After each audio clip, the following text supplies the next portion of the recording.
Hey guys, it's Ashley Cheeks. I hope everybody can hear me okay. I wanted to take a second and congratulate one of the group members. Somebody has an investor meeting scheduled tomorrow, completely unscheduled previous to this. So he wasn't looking for an investor, he wasn't actively seeking out any kind of a meeting, and somebody approached him and said, "Hey, I like your business idea." So now he's trying to get ready for that meeting. So I wanted to pop in and address a few questions that he actually brought to me yesterday in case anybody else has the same situation or is interested in these answers. So the first question that he asked, and he's a pre-startup, he doesn't have revenue, the company is still just an idea at this point. So the first question he asked was, how do I determine the value of my startup? So since this whole thing was kind of brought out of nowhere for him, he doesn't have a business plan, he doesn't have a pitch document, he doesn't have a one-page business plan. So he doesn't have any kind of basic revenue projections to go off of, which is usually the easiest way to gauge, what's the value of my company. So because that's not in place, I recommend this person to not even try to put a valuation on his business at this point. It's really important to be transparent with the investor and let them know that you're still kind of working through things and you're still figuring out, what the full potential of this business is, and there's tons of it and you've just got to sit down and map it out. But let them know that you're in the process of that and that it's not complete yet.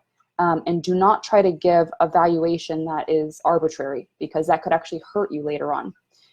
So the next question he asked was, how many shares should I offer the investor? So this investor is looking to come in and contribute, and this investor has a ton of experience and has run companies before and has a lot of knowledge. So naturally, the person is looking to compensate him appropriately and bring him on as a partner with the right level of share value. The problem here is that you really don't want to initiate that number with them if they are that experienced and know what they're doing. You want them to offer you something first. The reason that's important is they already have in their mind how much or how little they plan to contribute to your business.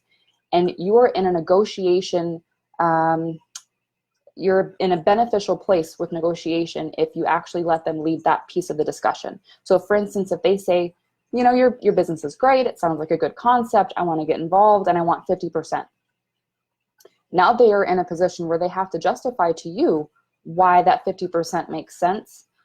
Because if they don't plan on doing anything but giving you cash, that might not be enough equity, or that might be way too much equity to justify that much, percentage giveaway of your idea and your baby and your company. Now, if they want to come in, they want to help you get off the ground financially, and then they also want to be part of the day-to-day stuff, and they want to help you network, and they want to help you with marketing, then maybe 50% is completely appropriate.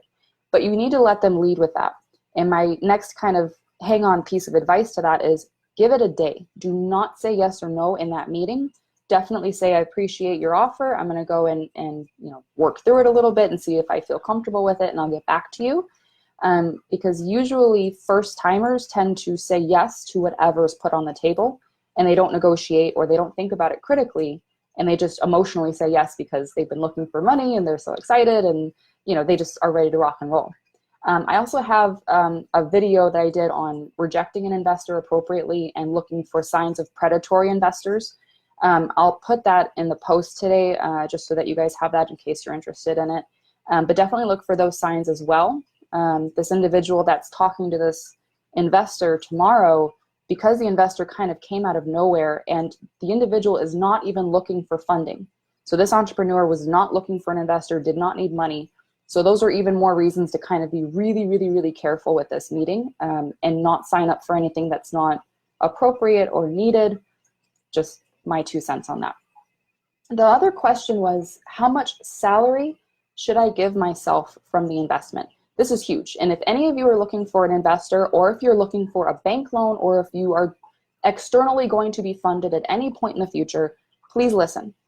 It does not make sense to not give yourself a salary. So a lot of entrepreneurs try to cut out the salary component altogether and say, well, until the business makes money, I'm not going to take a salary. It's noble to say that, but unless you have a ton of cash reserve that you're going to be living off of, it's really important to give yourself a salary from day one. Nothing crazy, nothing, no luxury lifestyle salary, but a bare living expenses salary. The reason this is important is you're going to be consumed with this business and you're going to be worried about how to operate it, market it, run it day to day. And the last thing you want is personal financial struggles while you're going through that, because it will impair your judgment and add to stress as you launch your business. So put in a modest salary. For instance, if you currently make, it doesn't matter what you make, never mind. Whatever your bare minimum living expenses would be, put those in the business plan or make those your personal salary when you negotiate with the investor. It's going to make a big difference in your ability to function later on when you're actually living on it. And then as the business grows, my recommendation is, at bare minimum, take a % increase every year in salary based on how much the business grows. So if in year one, by the end of year one, your business grows 30%, take a 30% raise for yourself and build that in. If it grows 200%, take a 200% raise for yourself.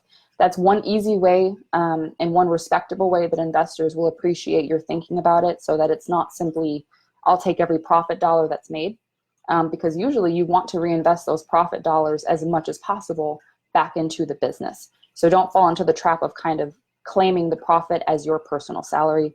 Doesn't typically go over well for investors. But that's kind of the basics of it. I wanted to wish you really, really, really good luck. I hope it goes really well. If you feel confident enough to come into the group and let us know who I'm talking to right now, feel free to introduce yourself. Let everybody know you're here and we're rooting for you and really excited. Can't wait to hear how it goes. But definitely have an awesome day, and thank you all for checking in.